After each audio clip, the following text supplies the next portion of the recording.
享一下咧，就係咧我自己咧同翡翠嘅一啲嘅點滴啦、關係啦，同埋其實咧自己都做咗好多一啲唔同嘅翡翠嘅一啲嘅設計啦，都好希望喺呢度咧可以同大家分享一下嘅。咁啊，今日咧又其實都做咗一啲少少嘅一啲嘅畫面啦、素材啦，希望喺呢度咧可以同大家分享一下。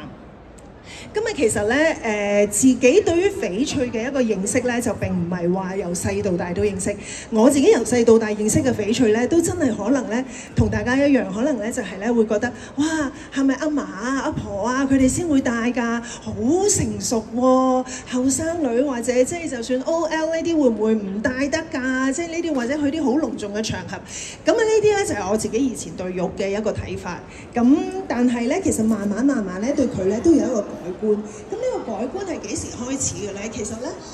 我同翡翠嘅一個相遇咧，就係咧話説我其實有一年嘅生日咧，就有一個朋友咧送咗一件擺設俾我。嗰件擺設咧，其實就係一隻肥豬仔嚟嘅。呢度就我冇影到佢出嚟，但係我就即係都想俾大家睇下。即係其實咧，佢就送咗一隻肥豬仔俾我做一個生日禮物。佢就話呢個肥豬仔咧可以保你家肥屋潤啊，開開心心啊，即係一個福氣嚟嘅。佢話送一個祝福俾我，咁我好得意喎呢個。跟住佢就話呢個咧其實係一嚿翡翠嚟嘅，係用玉去雕刻成嘅一個擺件。咁啊由嗰陣時開始咧，我自己就發覺，咦，原來咧翡翠咧係有好多唔同嘅形狀啦、顏色啦，同埋咧有好多嘅一啲嘅擺件嘅雕工咧都好精緻、好靚、好靚。咁啊包括譬如呢度大家可以睇到啦，咁我影咗少少一啲嘅珍藏俾大家睇下。其實好得意嘅就係咧，可能大家對呢啲咧都會少見啊。其實你見到呢個咧一個廚師啦，跟住一個燒味檔啦，有呢個燒鵝啦、油雞啦、叉燒啦，其實呢啲全部都係用玉去雕出嚟。其實點解佢哋會係雕成咁樣樣咧？好多時候咧就係咧，玉其實係一個天然嘅石頭，佢喺地底開採咗出嚟嘅時候咧，其實咧玉本身會有好多唔同嘅顏色，一陣間都會同大家再分享。好多時候咧，一啲嘅玉器嘅雕刻嘅師傅咧，就會因應嗰個玉嘅自己天然嘅顏色咧，去加上佢哋嘅一啲嘅藝術創作咧，就將佢因應唔同嘅顏色，就雕刻成一個唔同嘅擺件。咁所以咧，呢啲咧就係我慢慢開始對玉嘅認識。其實我自己係由擺件開始去認識。咁你可以見到就係呢個就係其中一個啦。咁啊隔離其實有一個好靚嘅觀音像啦，佢都有一個紫色嘅玉去雕出嚟。其實都係一啲好精緻，有一啲好有經驗嘅玉器嘅雕工師傅，佢哋去雕刻出嚟嘅一啲嘢。咁啊，包括呢啲咧，其實都係自己屋企嘅一啲嘅小珍藏啦。咁你可以睇到咧，其實咧都係一啲嘅擺件類。你睇有呢啲嘅好得意嘅呢啲BB 仔啦，咁啊有一啲嘅馬騮啦，即係非禮勿言非禮勿視嘅嗰啲 set 嘅咁樣樣。包括嗰隻熱狗，其實都係用翡翠用玉嚟到雕刻出嚟。咁啊，師傅就係真係見到有唔同嘅顏色啦，咁啊去將一件翡翠雕刻出嚟。所以咧，我自己對玉嘅認識咧就係由咁樣開始，而我係覺得，咦，原來翡翠都唔係話淨係大家覺得好死板啊、好悶啊，或者即係好老土啊、好成熟嘅嗰啲諗法。咁我自己就慢慢係由一啲嘅擺設開始認識佢。咁啊認識咗之後咧，咁我就真係咧同我自己朋友咧去傾咗好多唔同嘅嘢，咁啊去更加認識一啲嘅玉啦。咁啊自己咧亦都咧即係就想學識，咦，咁如果喺翡翠嘅一啲嘅珠寶首飾，我又應該點樣去認識佢，同埋點樣去入門啦？咁啊，當其時咧，我啲朋友咧佢都教咗我嘅，因為我朋友係即係翡翠專家啊嘛。咁所以咧，佢咧就同我講咗有幾樣嘢嘅。佢話咧，其實咧睇玉嘅時候咧，好多時候咧，你就要睇佢唔同嘅色澤同埋佢唔同嘅濕潤度，即係究竟佢係好乾啦，定係好潤啦，定係好清啊咁樣樣。咁當然呢個圖一睇嘅話，大家應該都知道應該要點樣揀靚嘅翡翠啦，係咪？當然你係會揀一啲好潤嘅、好清嘅呢啲。咁當然你去到呢啲咁高質嘅時候咧，相信咧有陣時咧佢嘅一個價值亦都會相當地高。但係一張圖咧，你就可以認識到點樣去揀或者去睇，或者去點樣去欣賞一啲靚嘅翡翠，同埋一啲相對比較冇咁靚嘅一啲嘅翡翠。咁啊，其實你就好容易嘅。所以咧，好多時候咧，當你去到揀一件翡翠嘅時候咧，最緊要你就睇佢唔同嘅色澤，睇佢係一個乾身嘅質地啊，定係好清啊、好潤啦，定係一個好濁嘅，即係呢啲就係睇唔通透嘅一啲。咁呢啲咧就係一啲最基本嘅一啲嘅即係我自己就喺度初學翡翠嘅時候，去認識翡翠嘅一個4大原則，就要係去認識呢幾個嘅佢嘅一個質地，咁然之後去欣賞佢。咁其實咧，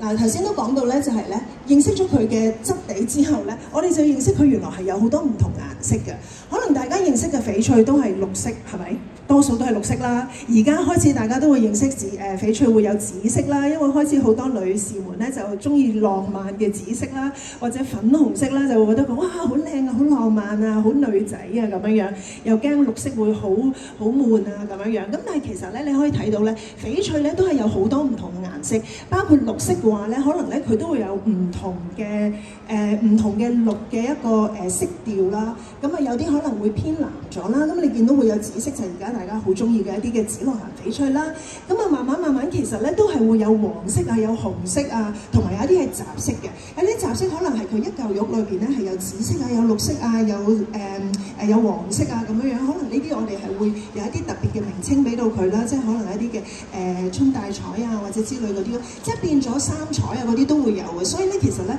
玉石係真係一個天然嘅石頭，佢其實地底開出嚟咧並唔係話每一嚿都係好單一嘅一個綠色，佢而係可能有機會係好多嘅顏色集合埋一齊。咁所以咧當大家揀選嘅時候咧，點解喺市面上你會見到有咁多唔同嘅一啲嘅翡翠啦？咁啊就係因為其實佢喺地底裏邊開出嚟係真係會有咁多唔同嘅顏色。咁啊其實大家而家咧好多時咧追捧嘅一啲翡翠咧都係綠色啦，當然啊大家好多成日會講嘅帝王綠啦，最靚嘅啦，或者係一啲真係好碧綠色啊，或者會發光啊嗰啲咁樣樣。但係其實咧而家咧有一啲嘅咧即係緬甸嘅翡翠多數都係比較會係綠嘅。咁但係而家其實咧市面上咧多咗一種咧叫做咧危地馬拉玉。咁危地馬拉玉咧佢都係一個天然嘅玉石嚟嘅。咁但係咧佢嘅顏色咧可能就係會偏咗藍少少。咁啊呢個咧係一個少少嘅竅門。當你哋出去睇玉嘅時候，可以留意下嗰啲顏色，或者相比下佢哋，對比一下佢哋一啲嘅顏色，睇下佢哋究竟係個顏色夠唔夠綠啦，係咪一個正綠啦，定係偏藍啊、偏灰啊，定係點樣樣？咁所以呢啲咧就係一啲嘅翡翠嘅唔同顏色。其實都可以分享少少。其實咧翡翠呢兩個字咧都已經係包含咗兩個顏色㗎。翠啊當然係綠色啦，翡其實係紅色咁樣樣。咁所以咧翡翠其實所以咧大家都會係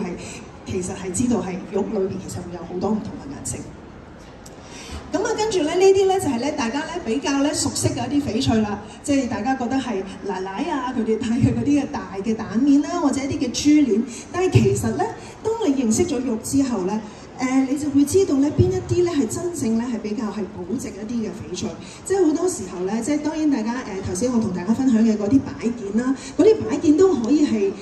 保值嘅。咁但係你話如果去到首飾啊、珠寶級別嘅話咧，咁啊真正可以去到保值嘅時候咧，好多時都會係蛋面啦，同埋一啲嘅珠鏈啦，同埋係手鐲嘅。咁點解會係咁樣樣咧？因為咧其實你一嚿大嘅石頭開出嚟嘅時候咧，天然㗎嘛。咁頭先都講咗話顏色有好多唔同顏色㗎嘛。咁若然你一條珠鏈可以開出嚟，佢一定係要喺同一嚿石裏邊開出嚟，你先可以喺同一手嘅翡翠嘅玉石裏邊將佢咧磨成一粒粒係一模一樣 size 顏色好靚嘅話咧，先可以穿成一條珠鏈嘅話咧，嗰條珠鏈就真係價值連城啦。因為咧其實咧你要穿到一條咁靚顏色或者一個size 一樣冇裂痕，咁而佢嘅質量係高嘅一條翡翠珠鏈，其實係真係好難，因為你要開到一嚿石頭係咁樣嘅時候，已經個機會率係好低，同埋係你可以車到咁多粒穿埋一條嘅話咧，就更加難啦。咁所以呢啲咧就係一啲嘅比較保值嘅一啲嘅珠寶首飾啦。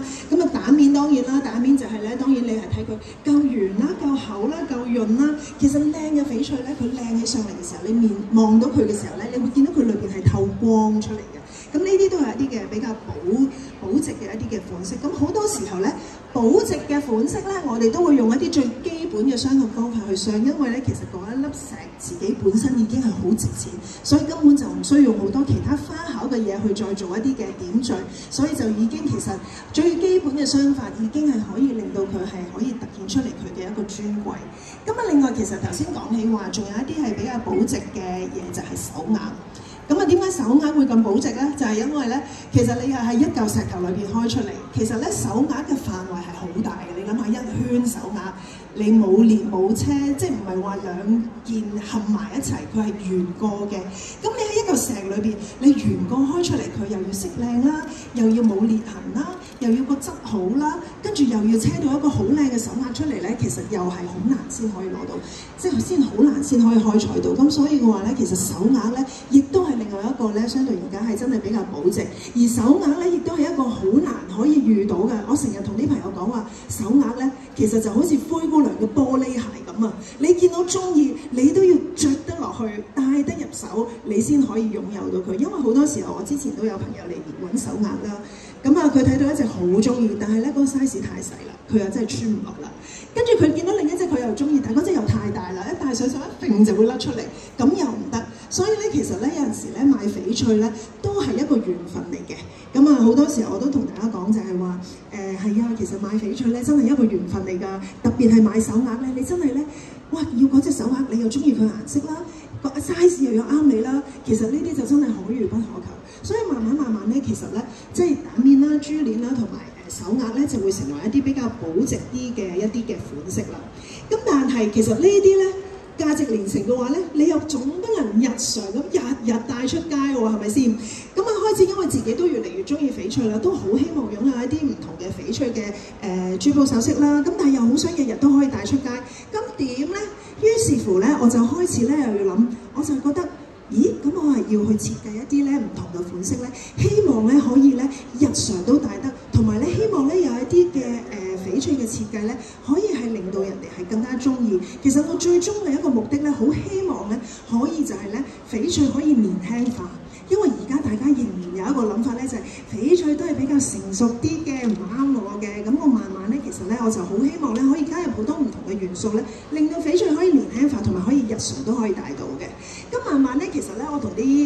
我個 partner 啦，其中一個 partner 佢都係一個 designer 嚟嘅。咁我哋就諗咗，其實翡翠咧就係好中式一個好傳統嘅一件玉石、一件珠寶嚟嘅。咁我哋好希望咧可以加入好多咧一啲嘅中式嘅元素喺裏邊。所以咧其實咧因為我個 partner 咧佢自己咧對一啲嘅古詩啊、歷史啊，或者一啲中國嘅文化，佢都好熟悉。咁我哋就話，不如我哋就用呢一個嚟做我哋嘅主題啦。所以咧，我哋嘅設計裏邊咧，其實加咗好多咧，真係一啲係好中國傳統嘅一啲嘅，可能一啲嘅詩詞歌賦嘅背後嘅意思喺裏邊啦，或者就係可能用咗一啲嘅中國嘅一啲傳統嘅吉祥物啦，咁樣去加咗一啲嘅元素喺裏邊，希望可以將我哋嘅設計咧係變得更加生動啦、靈活啦，同埋咧係希望可以背後亦都有一個故事俾到大家，而呢一樣嘢亦都希望可以慢慢係傳承落去嘅。咁所以咧，其中一個嘅諗法咧，就係一個用中國嘅一啲嘅傳統嘅一啲嘅動物咧嚟到做一個設計嘅。其實咧好多時候咧，即係大家可能認得嘅就會有龍啊、鳳啊呢啲咁樣啦。咁我哋其實咧都係用咗一啲嘅中國嘅一啲嘅零售喺裏邊啦，嚟到咧係做我哋嘅設計嘅主題。因為好多時候咧做咗個主題之後咧，我都會希望咧嗰一件作品出嚟咧係可以有一個故事喺裏邊，或者背後有一啲寓意可以俾到大家嘅。咁呢度可以分享兩件，我哋用咗一啲嘅動物啊或者昆蟲啊嚟到係做一啲嘅設計。咁大家可以睇到嗰邊有一隻咧就係蝴蝶設計嘅一個心口針嚟嘅。咁啊，我哋俾咗個名佢咧就叫做蝶舞春日。咁你可以見到咧，其實咧就係上邊咧用咗好多唔同嘅細嘅一啲嘅綠色嘅玉嘅蛋面啦，嚟到做蝴蝶身上面嘅一啲嘅花紋啊、圖案咁樣樣。咁啊，其實咧綠色咧亦都係代表咗咧係好有生命力啦。咁啊好春日嘅感覺啦，即係春天嘅時候大地重生，跟住好多嘅綠色嘅草啊、樹啊，咁全部都會再重新生長。咁啊，希望好帶到一個春天嘅氣息俾到大家。咁啊，當其時遇到呢一個呢啲細細粒嘅蛋面嘅時候咧，都諗到就可以將佢咧擺喺一個蝴蝶嘅翼上面，係當一個係蝴蝶嘅花紋啦，咁樣去設計。然之後中間咧亦都係再配合咗一啲嘅鑽石喺裏邊，咁樣亦都有一啲嘅一啲旋轉式嘅一啲嘅條紋。其實裏邊咧都係有一啲嘅諗法，就係話可以喺裏邊咧，好似咧一個蝴蝶咧飛行嘅一個軌跡咧，咁啊喺度轉嚟轉去，轉嚟轉去，就希望可以加多啲生氣落去啦。然之後咧，當你鑽石配合埋如果有陽光啊、燈光咁樣照射落去嘅時候咧，亦都會係閃閃發亮嘅時候咧，咁我哋都好希望咧可以帶到一個咧，即係好似好春日嘅一個感覺俾到大家。因為咁啊蝴蝶咧，亦都係俾人帶到一個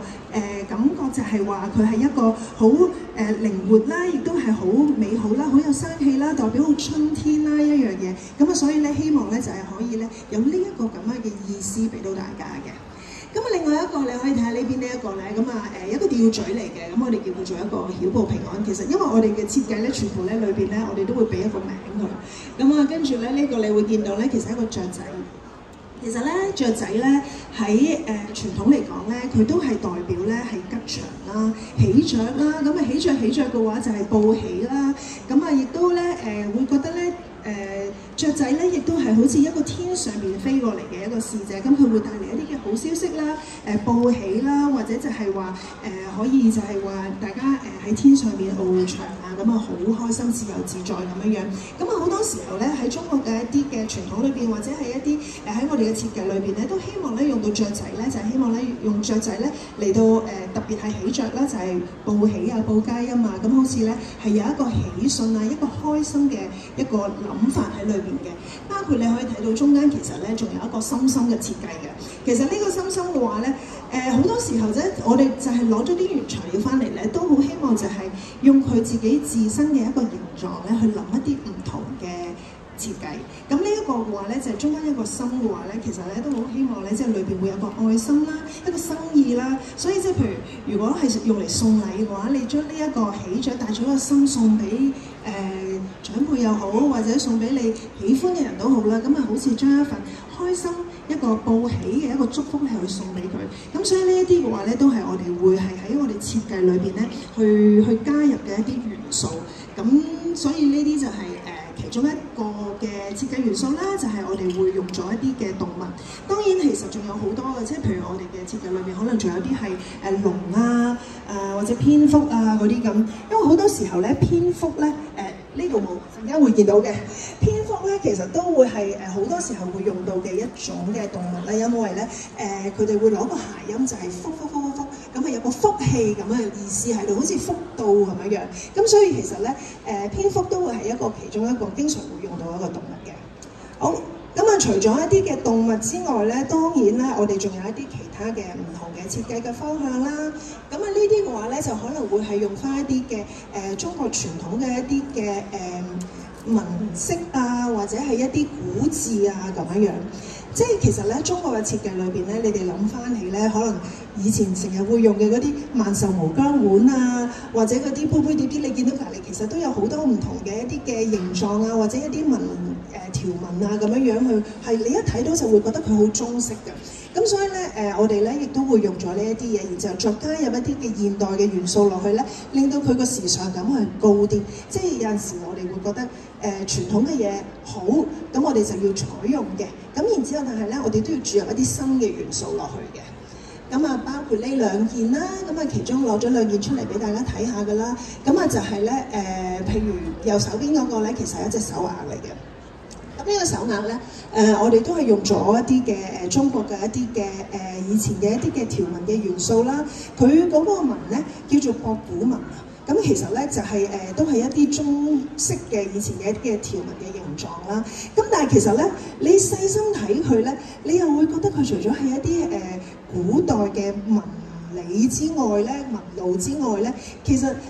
有陣時你用加少少想像力落去咧，佢都有少少似咧現代嘅一啲好似電腦版咁樣樣。咁所以咧呢個咧就係咧我哋將一個可能古代啦同埋現代咧集合埋一齊嘅一個諗法啦咁樣樣。咁然之後再配合埋一啲嘅冰種嘅一個蛋面喺嗰度啦，咁啊令到咧成件首飾啦，即係呢一個嘅手鐲咧，佢就會有一啲唔同嘅設計元素落去。其實咧，你再細睇嘅時候咧，其實中間嗰個字咧，其實我哋係用咗個古字喺裏邊嘅。我哋係用咗一個長壽嘅壽字喺裏邊。咁啊，將呢個壽字咧就係形象化咗啦，用咗古代嘅一個字體啦。咁然之後再配合埋一啲嘅紋理啦，咁你就會見到咧，其實咧係裏邊亦都係有一個寓意祝福喺度，就係希望咧就係將一個長壽啊、平安啊咁樣樣咧係去帶俾大家嘅。咁呢個就係其中一個手鐲嘅一個設計啦。咁啊，跟住另外呢一邊咧，其實都係一個長壽平安嘅一個吊墜嚟嘅。咁呢一個咧就好得意啦，你會見到咧呢一個咧佢個翡翠咧其實係一個長條形嘅牌嚟嘅。咁啊，當然頭先都有講過，就係話翡翠其實佢都係用咗好多因為佢係天然嘅啦，咁啊好多時候咧攞翻嚟嘅原材料，佢哋都會用啲唔同嘅形狀。大家比較常見嘅可能就係圓形嘅蛋面啦，一粒粒細嘅啦，或者大嘅啦，或者珠啦咁樣樣，或者大家都會見過好多係一啲豆豆啦，即係福豆啊，咁包括我而家戴住嘅呢啲。咁啊長方形嘅其實都有嘅。咁佢哋咧原來咧佢哋咧呢一種嘅翡翠嘅方牌咧，佢咧係會叫做咧平安無事牌。咁所以咧呢一樣嘢咧，原來咧又係可以將個平安送俾大家。咁啊，佢係點講咧？佢個講法咧就係話咧，佢係好平滑啦，四邊好順直啦。咁所以咧就係話咧你可以做事係好順暢嘅，好順利嘅。樣樣嘢可以係好平滑嘅，做人咧又係坦蕩蕩咁樣樣嘅。咁然之後所有嘅嘢都可以係好順心順利、好平滑咁樣樣，亦都係可以咧，即係咧平安長伴。咁所以咧，我哋因為有呢一個嘅平安無事牌嘅呢一個嘅形狀嘅翡翠咧，我哋亦都加入咗一啲咧，就係話長壽同平安嘅元素啦。其實上面下邊呢度咧，我哋都係用咗一個古字喺裏邊，就係有一個壽字同埋一個平安咁樣樣。咁啊，亦都希望咧，就係話咧，呢一個吊墜咧，即係自己買翻屋企又好，或者係買嚟送俾人嘅時候咧，好似亦都係將一個嘅祝福啦，去送俾大家，就係可以添福添壽啦，同埋祝大家係平平安安咁樣樣。因為好多時候咧，其實咧，大家可能都會留意到啦，好多人戴玉咧都會話，其實係咪可以保平安啊？送俾 BB 仔又話定經啊咁樣樣。咁啊，因為咧玉其實咧真係喺傳統落嚟咧，可能有真係遠古嘅時代，可能古代嘅時候咧，已經係大家係覺得玉係有一種嘅力量啊。即係當然唔係話要導人迷信，但係大家一路嘅相信嘅玉咧，都係會覺得佢係可以幫大家保平安啊、定經啊咁樣樣。咁所以好多時候咧，當喺設計玉嘅時候咧，我哋都好希望咧喺裏邊咧加個寓意落去咧，係希望可以祝福大家平安。咁啊，另外就係咧即係一個小故事嘅分享啦。咁啊，曾經咧我都聽過唔止一次咧，就係話咧我其實我認得一個朋友咧，佢係一個外國生長即係成長嘅一個人啦，一個 ABC 嚟，男仔嚟喎，仲要佢咧就係戴住一個玉牌喺個心口嗰度。咁我都會覺得奇怪，其實你即係你思想咁外國啦，咁你又唔係住喺香港啦，咁點解你會戴一個咁傳統嘅玉牌咧？咁原來咧就係話咧，佢阿嫲咧曾經試過喺屋企咧，你知外國嘅屋都係有樓梯啦，咁佢阿嫲咧就試過咧喺屋企嘅樓梯一條雲石樓梯咧碌咗落嚟，咁但係嗰次咧佢碌咗落嚟咧，佢個手鐲咧就斷咗，而阿嫲咧係冇事。咁佢哋咧就一路都好相信咧，其實個手鐲咧就係幫阿嫲咧去擋咗個災。咁然之後咧，佢哋屋企咧，於是乎咧就係全部人咧，即係包括佢幾兄弟姊妹咧，全部每人都要心口要戴一個玉牌，因為佢哋就覺得咧呢一樣嘢係可以幫佢哋保平安，同埋可以幫佢哋擋煞。咁所以咧，呢一個就係一個小故事。原來一個即係好外國思想嘅一個人，佢都有一啲咁嘅傳統嘅諗法。咁所以咧，好多時候咧喺我哋做設計嘅時候咧，都希望咧裏邊咧係有一啲唔同嘅寓意咧係帶到俾大家嘅。好啦，咁啊跟住頭先都分享咗一啲就可能係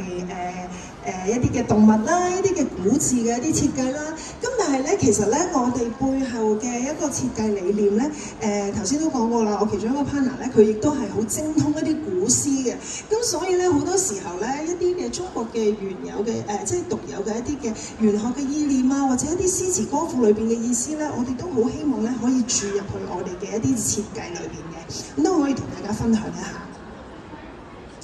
嗱，咁可以睇到啦，咁啊右邊即係左邊嗰個啦，咁啊我哋俾咗個名叫做納福在家嘅，咁啊大家睇到佢係一個吊墜嚟嘅，但係咧就整到咧好似一個屋形咁樣樣。其實你都會好得意嘅就係咧，又係頭先嗰樣啦，大家認識嘅翡翠可能都係圓形啊咁樣樣，或者一啲嘅豆形啊、樹葉啊咁。今日嚟到啦三角形啦，三角形點算咧咁？於是乎咧就諗咗啊，不如將佢變成一個一間屋咁樣啦。咁啊其實咧一個屋企咧，其實都俾到人哋一個幸福美滿嘅一個感覺嘅。好多時候咧，即係都會覺得咧，家咧係可以幫人哋遮風擋雨啦。咁啊，所以咧，咁我哋就係用咗一個即係好似古代嘅一啲嘅亭台樓閣嘅一啲設計啦，可能係一個琉璃瓦嘅屋頂啦。咁啊，呢一個嘅話咧，亦都係代表係好尊貴咧，即係可能喺古代嚟講嘅話，都係一種比較尊貴嘅一種即係比較富貴人家嘅屋企嘅一啲嘅建築物啦咁樣樣。咁我哋就做咗一個咁樣嘅設計。而中間個門咧，我哋都用咗一啲嘅黃磚落去啦。咁啊，希望咧就好似咧。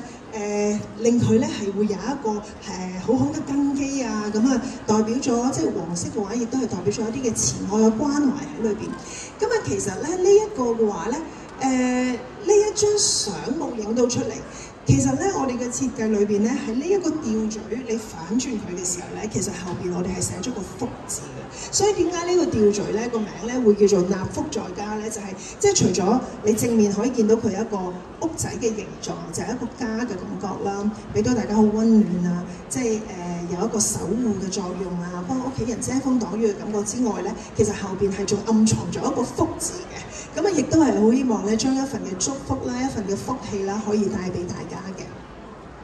咁啊，另外一個咧，可以見到呢邊咧，就係一個叫做回到蘭亭啦。咁啊，回到蘭亭咧，即係聽到個名，其實咧呢個咧都係從一個古詩裏邊quote出嚟嘅一個名嚟嘅。咁但係咩故事我自己而家又唔記得咗啦，不過唔緊要。但係咧呢一個咧個設計咧會幾特別嘅，因為咧好多時候咧大家咧都可能咧見到啲翡翠，當然頭先有講過啦，靚嘅翡翠就好清啊，好靜色嘅嗰種嘅。咁但係呢一塊翻嚟嘅時候咧，我哋見到佢裏邊咧其實有一啲好天然嘅紋理喺裏邊，即係你可以睇到裏邊咧有少少咧，好似有啲流水啊，或者有啲潑墨嘅一個嘅紋理喺裏邊。咁啊，所以當其時咧，我哋就諗緊咧，即係希望將呢一件翡翠啦，一個原材料啦，將佢設計得特別啲嘅話咧，我哋就希望咧，佢係會加咗，即係所以我哋加咗一啲咧好流水式嘅感覺落去，因為我哋覺得裏邊嘅紋理咧，其實係好似流水，好似潑墨，好似係有一啲水喺裏邊流動咁。咁所以咧，我哋側邊咧係做咗一啲好似流水式嘅一啲嘅線條啦，同埋咧就會係。下低嗰兩條叮嗰條兩條咧，亦都係好靈動地可以係一路你戴住嘅時候，佢可以一路喐啊咁樣樣，所以就會比較係有生氣一啲嘅感覺。咁啊變咗咧呢一啲嘅設計咧，其實咧就真係咧日常咧都可以經常佩戴。即係好多人可能會覺得，珠寶首飾我都係有宴會啊，出席一啲唔同嘅場合啊嘅時候先會戴，但係其實咧。我就真係覺得咧，好多時候咧，你少少嘅一個簡單嘅飾物咧，戴上身咧，其實都有一個好好嘅點綴。咁所以嘅話咧，先唔好諗佢嘅價值有幾高或者有幾低。咁但係咧，有陣時咧，你喺平淡嘅生活中咧，你加翻一啲啲嘅唔同嘅飾物去佩戴嘅時候咧，亦都可以令到大家咧，可能嗰日嘅成個人嘅氣息啊，或者狀態啊，都會開心啲咁樣樣。咁所以嘅話咧，就係呢一啲就係一啲嘅少少嘅設計啦。咁啊，當然咧喺呢度咧，我都好想咧再同大家分享一啲咧。呢一幅圖咧就係我頭先講起啦。呢個吊墜咧，上面嗰個咧其實就係用咗一個抽象形式嘅一個福鼠嘅一個形狀，即係頭先講起話，原來蝙蝠咧其實好多時咧都代表係有福啊或者福到啦，咁所以咧呢一個吊墜咧就係用咗一個福鼠嘅設計。其實咧呢一個吊墜裏邊咧都暗藏咗少少玄機喺裏邊嘅，就係咧其實咧裏邊咧暗藏咗個 A 字啦，同埋一個 H 字，就係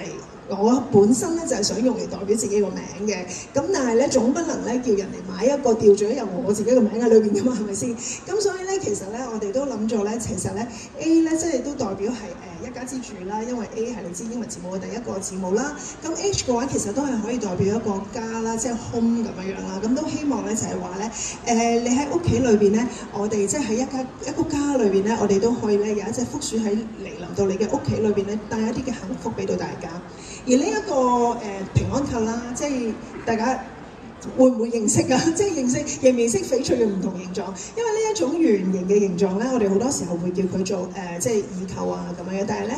我哋會有另一個名，佢就係平安扣。咁其實都係好希望咧，可以係將一啲嘅平安幸福送俾大家。咁呢一個咧就係頭先都有提到，就係佢其實係一個紫色嘅翡翠啦。咁啊好多時候紫色嘅翡翠大家會叫佢做紫羅蘭啦。咁但係呢個你會見到其實佢係淡淡嘅紫色裏邊咧，亦都透咗一啲嘅綠色。咁其實咧紫色咧都係而家好多時大家都會覺得紫色係好尊貴啦，咁綠色又代表生命力啦。咁呢一個咧，佢哋好多時咧，行內嘅人咧會叫呢一種顏色嘅翡翠咧叫做春大彩嘅。咁啊，所以都係一個好有朝氣嘅一個名稱啦。咁同埋咁啊，亦都係有一個比較即係送上一個祝福嘅一個設計喺裏邊嘅。咁啊，所以咧跟住落嚟咧，都想同大家再分享下另外2個唔同嘅設計嘅。呢一個設計咧，我就想講咧，其實咧，呢個係我喺2018年啱啱開始做，即係自己開始做我自己嘅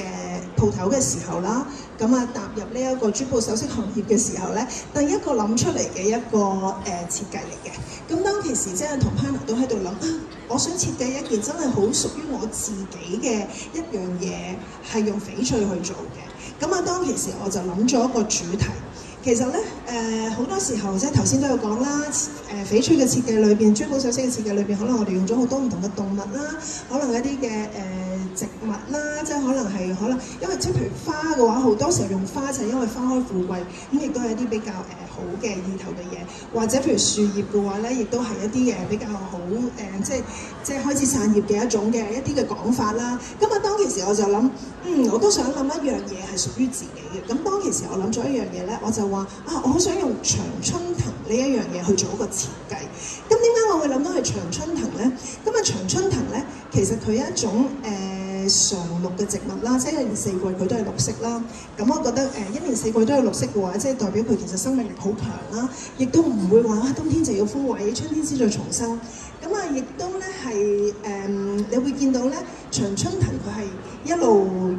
佢係好柔韌有力嘅，即係佢雖然係攀附在一啲其他嘅一啲嘅地方去生長啦，咁但係咧，其實佢亦都好有自己嘅生命力。但係咧原來我了解到咧，長春藤呢個花語咧，佢其實係代表愛啦，代表友誼啦，代表幸福啦。咁所以我又覺得，佢背後嘅花語又好有意思，而佢呢個長綠嘅一個特徵咧，我又覺得其實都幾適合我自己喎咁樣。咁我又覺得佢有柔軟，但係又有剛強嘅時候，即係因為佢好柔軟，就係因為佢係一種蘭藤嘅植物啦。但係咧，佢好剛強就係佢一年四季都長綠，佢唔會死喎咁。跟住我成日就覺得，咪好似我自己咁咯，即係我自己由選港姐到而家，咁我覺得，我覺得我生命力都幾強啦。咁我又覺得自己作為一個女士嚟講嘅話，咁又有女士嘅溫柔，但係咧亦都有女士嘅剛強，即係自己都要做翻一個女強人啊嘛。咁所以我就覺得，其實長春藤可以好代表自己喎咁。咁但係咧喺設計嘅時候咧，都會諗。翡翠係硬㗎嘛，咁我點樣將佢變軟咧咁所以咧就諗咗咧，用一個細個嘅咁樣嘅平安扣咧，去用一啲鏈咧去將佢穿埋，所以咧穿埋咗之後咧，其實咧佢就可以好似長春藤咁樣咧，即係隨風擺動。咁呢一個咧就係當其時我自己去諗嘅一個主題，就係用咗一個長春藤嘅一個主題嘅意念去俾人。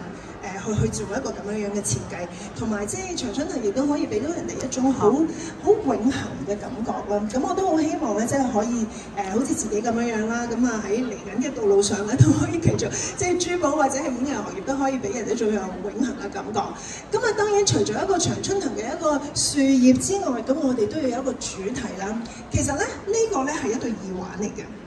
你可以見到咧，其實兩邊咧係唔同嘅設計啦。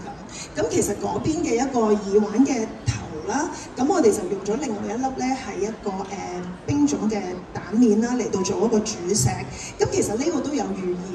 嘅。咁啊未講個寓意之前咧，其實可以睇一睇佢上面嘅一個鑽石嘅設計啦。其實如果你細心，即係你如果就咁擸下眼，你會覺得佢可能係一啲嘅幾何嘅圖形啦。但係其實你細心睇落去咧，佢其實係暗藏住1998。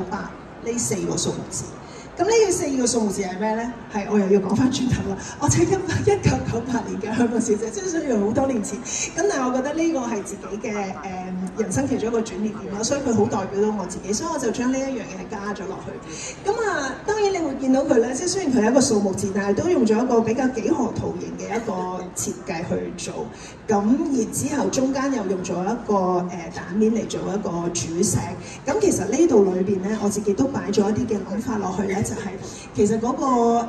幾何圖形嘅1998嘅數字咧，你可以用多少少嘅想像力，其實佢係好似香港嘅高樓大廈。即係當你去到海邊望出去香港嘅景色嘅時候，你會見到香港其實有好多好靚嘅高樓大廈，呢一個係我哋香港獨有嘅一個景色。咁而一個翡翠嘅蛋面咧，亦都係象徵住我哋係一個東方之珠。咁我好希望咧就係可以咧將我哋呢一個東方之珠啦，香港係一個大都會啦，周圍有好靚嘅建築啦，好靚嘅日頭嘅景色或者夜晚嘅夜景啦，係好希望可以將呢一樣嘢咧係去帶出嚟俾到大家更加認識我哋嘅香港。咁所以咧我就會覺得咧呢一樣嘢咧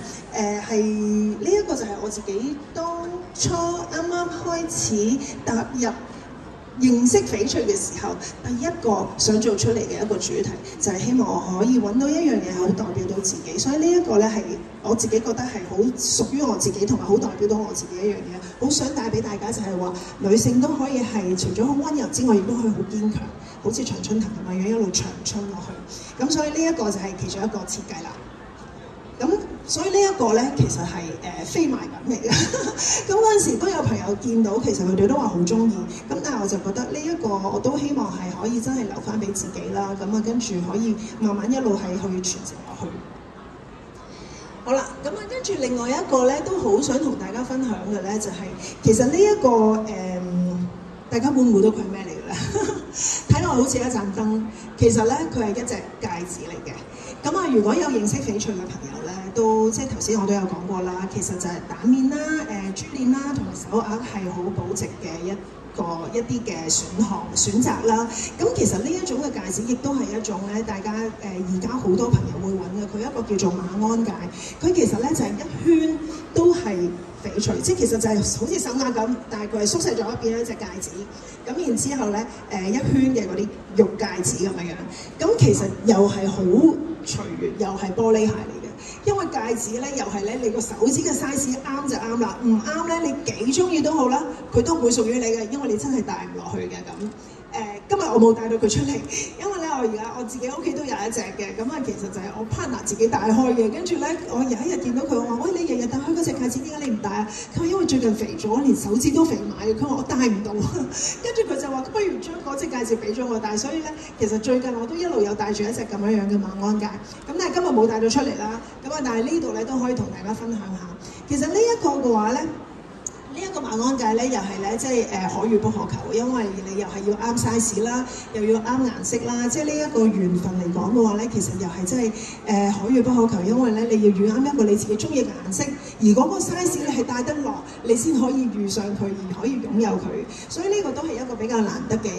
一件嘅玉器嘅其中一個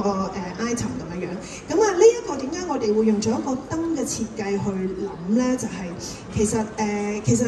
喺我哋自己做設計嘅時候咧，好希望咧每一件珠寶首飾咧，佢除咗係一件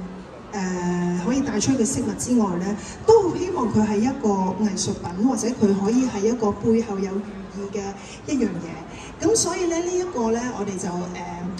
另外再用其他嘅翡翠去做咗一個底座俾佢。咁啊，呢一個其實咧就係你戴嘅時候可以戴上手啦，但係翻到屋企嘅時候你可以擺翻喺個底座嗰度咧，就將佢成為一件嘅擺設啊，一個藝術品咁樣樣。咁啊，其實咧燈嘅呢一個寓意咧，其實咧我即係都有一個諗法，就係其實燈就係會發光噶嘛。咁啊光嘅話咧，就係咧其實可以照亮你嘅前途啦，或者照亮你前面啦，或者就係可以幫你遠離黑暗啦，即係消除一啲嘅黑暗啊，打破黑暗啊，咁啊帶俾你一啲嘅光明嘅路啊，或者一啲嘅指引。咁我希望咧係可以咧係從咁樣樣嘅一個出發咧去諗。咁所以咧我哋嗰個玉戒指咧就好似一個燈罩咁樣樣。但係咧其實你都會見到咧，我喺出邊咧其實都加咗一個咧就係鑽石嘅一個雙環，其實佢就係套住嗰隻戒指嘅。咁你都可以見到咧，其實都係沿用翻我哋之前有提過嘅一啲嘅設計嘅方向啦。其實都係一啲比較古典嘅一啲嘅紋飾去做一種嘅圖案啦。咁咧亦都希望咧就可以寓意就係福壽延年啊、福報不斷啊咁樣。咁所以嘅話咧，其實咧每一件珠寶首飾或者每一件嘅玉器啦。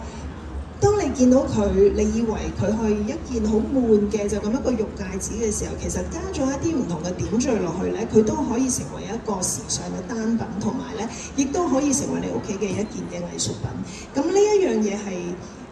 我自己即係短入行唔係話好長嘅時候，同埋就係話我開始咗認識咗翡翠之後，我慢慢愛上佢之後，去了解到其實佢都有一個好大嘅一個可塑性喺裏邊，而唔單止係只係可能一啲嘅日常帶出去嘅戒指、耳環、頸鏈咁樣。咁所以都好希望咧係用一啲唔同嘅意思係注入去唔同嘅設計裏邊，就等到大家咧都可以咧再認識到更多嘅一啲嘅翡翠呢一方面嘅嘢。咁亦都好希望咧每一件嘅作品啦，裏邊咧都可以咧係有一啲比較好嘅寓意，俾人哋可以帶翻屋企。咁然之後咧，亦都可以將呢一啲嘢去分享俾屋企人。咁啊講咗咁多之後咧，即係當然我今日嚟到嘅話咧，自己咧就帶到咁多嘅唔同嘅一啲嘅飾物出嚟俾大家啦。俾大家睇啦，即係你一個人我都只可以帶一對耳環、一隻戒指同一條頸鏈。咁所以呢度咧，其實咧都準備咗一啲咧，就係自己之前嘅一啲嘅穿搭嘅方法啊，或者平時帶出嚟嘅一啲嘅飾物啊，俾到大家睇。咁譬如呢一張圖嘅話，都可以睇到呢啲就真係比較重型啲啦。呢啲就真係要去宴會嘅時候先帶得啦。咁啊，當然呢啲如果你日常帶出嚟嘅話，可能人哋都會覺得哇，你唔使咁誇張㗎嘛咁。咁所以，但係其實咧，以前嘅我自己咧。對翡翠都會有一種嘅諗法，就係好似好靚喎，好似真係好成熟喎，帶出嚟人哋會唔會覺得即係好似即係自己戴咗好幾年咁樣啊咁？咁但係慢慢咧，其實而家自己開始對翡翠愛上咗之後咧，好多時候咧，我每日出去咧，我都要帶一件翡翠或者一件玉器嘅嘢喺身，我先安樂嘅。有陣時我都會覺得呢排日日都係戴翡翠，不如轉下第二樣嘢啦。但係轉咗之後咧，自不然地咧都會覺得唔得，我都要戴翻隻翡翠嘅戒指啊，或者換翻對耳環咁樣。咁啊，呢個係求自己安心啦咁樣。咁啊，當然呢啲就係一啲其他唔同嘅設計啦。咁啊變咗咧，咁呢啲都係一啲比較晚宴少少嘅配襯。咁但係你話譬如日常嘅話咧，其實可能你一件簡單嘅黑色 T 恤，好似我今日咁樣簡單嘅一件嘅黑色嘅裙仔咁樣啦。咁其實可能而家戴一條咁樣嘅長鏈啦，再搭一個靚靚嘅吊墜咧，其實已經係可以好簡單嘅一個配襯嘅方法。即係尤其是而家開始冬天啦，好多人咧可能會着一啲樽領衫啦。咁你樽領衫嘅時候好悶㗎嘛，你成年都冇上頸咁樣，咁你可能攬一條長嘅鏈，跟住戴一個吊墜嘅話咧，亦都可以將自己成個嘅一個造型咧去提升咗，會有一啲唔同嘅睇法。我自己咧就好中意咧，即係大家見到呢一個吊墜嘅話咧，其實即係大家都可以睇到佢係一個冰種啦，好通透啦。接近玻璃種啦，即係你可以見到佢其實幾乎係透到我背後黑色衫嘅顏色出嚟啦。咁其實呢啲嘅話咧，都係一啲好值得大家去收藏嘅一啲嘅item 嚟嘅。咁啊，我自己咧經常咧都會咧係最近經常會選擇嘅咧就係咧，我成日講一樣嘢就係低調嘅奢華，即係咧我可能係dress up 得著得好 casual 嘅出街，即係可能我 T 恤牛仔褲咁樣，但係我會攬咗一件吊墜出嚟，咁可能嗰件吊墜佢可以係個質好靚，佢可以個價值係好高，但係我都係日常帶出街，因為我覺得其實你買咗啲靚嘅嘢翻屋企，你都冇理由日日擺喺個保險箱唔用噶嘛，所以即係我會覺得靚嘅嘢其實真係要帶出嚟俾大家睇。咁但係當然靚嘅嘢亦都唔一定話你要每一次都配襯到好似去波先可以着。我覺得日常都可以着㗎。咁好多時低調嘅奢華就係咩咧？我可以將執得好簡單，但係咧我可能帶一件好靚嘅嘢出嚟。我成日就覺得識嘅人佢就會哇，你嗰件嘢真係好靚啊！唔識嘅人咁你帶幾靚嘅嘢佢都係唔識㗎啦。咁所以我自己就好中意就係會咁樣樣。有陣時咧將一件好靚嘅嘢，反而係日常都帶出街，因為我成日就係覺得我冇理由買咗件靚嘅嘢，日日收起保險箱自己喺屋企睇㗎嘛，我都想同人分享。即係呢一個故事咧，都係我之前就係話有個朋友個媽媽佢想買一隻手鐲，咁啊因為之前嗰隻斷咗，咁佢都覺得係幫佢擋咗個災，咁啊佢嚟揾手鐲揾咗好多，佢同我講佢話我出去好多唔同嘅鋪頭睇咗啊，全部咧靚嘅咧都要7位數字啊，佢話我冇理由買隻100幾200萬嘅手鐲日日帶出街㗎，咁其實又真係唔會。你如果買隻100幾200萬嘅手鐲，我諗你日日帶喺保險箱唔敢帶出街㗎啦。咁所以佢就話佢想買翻啲真係可以日日帶出街，但係有靚嘅嘢。咁跟住我都嘗試去幫佢揾咗好多，佢就係嗰個啦。佢未遇到佢玻璃鞋，因為佢中意嗰隻又太細，或者中意嗰隻又太大。咁啊暫時仍然要幫佢物色嘅，但係最近已經都幫佢揾到一隻，咁佢都應該好中意。咁啊我都希望可以幫 Auntie 揾到佢嘅心頭好。咁所以咧。買咗靚嘅嘢，其實真係要帶出街，所以咧，我成日都覺得咧，就係就算咧並唔係去一啲好隆重嘅場合咧，其實咧都可以帶一啲唔同嘅珠寶首飾咧，係去將自己嗰一身嘅可能簡單嘅打扮咧，嚟去提升一下，或者係將自己全日嘅一個氣息去提升一下。咁啊，呢啲係一啲其他嘅設計啦，即係譬如你見到嗰邊嗰個咧，其實都係一個頭先都有提過啦，我會用一啲花嚟到做一啲設計，因為花咧其實咧都係即係大家都知道，譬如牡丹花都係一啲幸福啊、富貴嘅一啲嘅寓意啦。咁所以花嘅話，亦都係即係花開富貴，所以咧花都係一啲比較好正面啊，或者好有祝福嘅一種嘅植物。咁所以咧好多時候都會用咗喺一啲嘅設計裏邊。咁但係呢啲嘅話，你都會覺得其實呢啲日常戴都 OK 啦。其實因為又有款又有啲顏色，又有少少粉紅色嘅、綠色、白色咁樣，其實襯衫都好襯。咁啊當然呢啲亦都係一啲嘅隆重嘅場合啦。咁啊譬如呢啲就係我頭先講嘅一啲嘅低調嘅奢華啦。其實即係譬如你可以見到呢一個嘅平安球，其實佢個顏色亦都係非常靚，佢亦都係一個好靚色、好靚質嘅一種嘅平安球。咁但係呢啲嘅話咧，其實又係一件簡單嘅黑色衫都可以配襯到。咁所以咧，其實咧係翡翠咧，其實基本上咧係日常咧，真係咧好多時候你都可以配搭到，唔係話淨係一啲嘅隆重嘅場合啊，或者就係比較。即係好多人仍然係覺得我都係要成熟先戴得喎咁樣，但係其實真係唔係。尤其是我會覺得我自己越嚟越中意翡翠嘅一樣嘢咧，就係咧翡翠佢係一個天然嘅玉石啦。咁啊然之後咧，佢其實係好獨一無二嘅。即係我成日都同我自己身邊啲朋友講，即係我而家開始灌輸一啲翡翠嘅即係希望我身邊啲朋友都越嚟越中意翡翠啦。我都會同佢講，其實翡翠咧，你真係咧冇可能咧，好少機會你會同隔離嗰個係會撞款嘅，即係最多你可能撞咗個相反嘅啫。但係嗰粒主石係一定係唔會係一樣，因為每一粒嘅顏色啦、切割啦、厚度啦、光澤啦、濕潤嘅顏色啦，完全都一定會唔一樣嘅。咁所以咧，我就覺得每一件出嚟其實都係獨一無二。相反嘅話咧，我自己會偏向冇咁中意鑽石咧，就係因為其實鑽石你都幾死板㗎。譬如你話有朋友想揾一粒5卡嘅鑽石，我要D 色嘅，可能 VVS1 嘅咁，其實我可能可以揾到幾粒完全一模一樣嘅鑽石俾佢。當然可能裏邊都有你。戴咗放大鏡都睇到裏邊有啲唔同嘅嘢，但係你就咁霎眼睇嘅時候，其實鑽石都可以係一模一樣，但係翡翠就真係可以每一粒都唔一樣。好多時候我啲朋友嚟買咗之後咧，佢帶住出街，即係譬如可能話譬如我呢一對珠嘅耳環咁樣樣，可能帶咗出街，我有朋友話中意，咁我會同佢講佢話，其實我真係未必揾到俾你，因為我要揾翻同樣嘅珠配翻一對可以做到耳環嘅，然之後可以做翻同一個款嘅話，可能真係好難，真係要隨緣先可以揾到，甚至乎可能有一啲你話譬如蛋面嘅，咁譬如呢隻戒指咁樣樣，可能一個蛋面再加綠色嘅蛋面再加2粒冰種啦，咁我係咪可以咁容易揾翻同樣嘅嘢去同你做翻一個一模一樣嘅相應嘅方法咧？未必得，因為我真係要揾到啱嘅材料，我先可以做到同一樣。所以我經常覺得翡翠係真係好獨一無二，因為咧翡翠係一個天然嘅玉石，咁所以嘅話咧我真係冇辦法可以做到咧係大量生產同一個款俾到你哋咁樣樣，所以每一件嘅翡翠嘅作品啦出到嚟啦，佢嘅吊墜又好啦，耳環又好啦，全部都真係好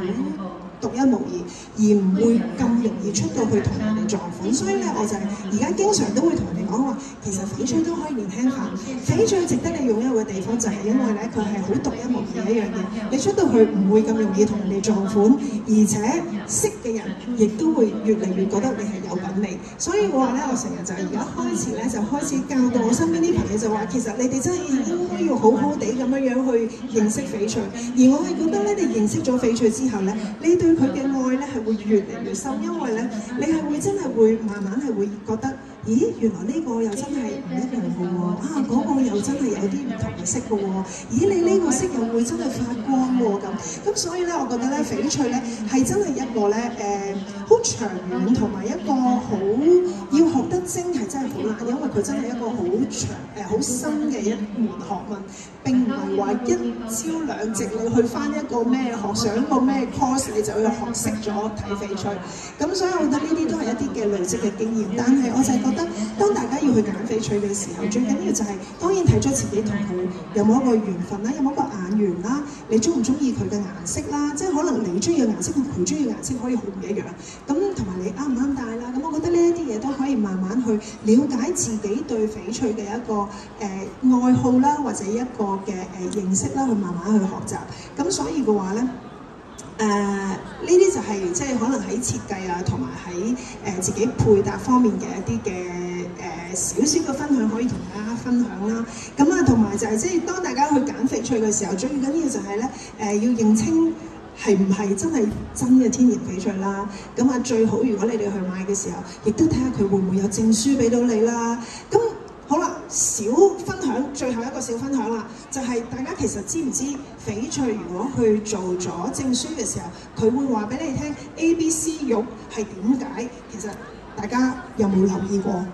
嗱，好多時候咧，人哋咧去買手袋啊、買衫啊，好怕買到 A 貨噶嘛，即係大家都知啦，即係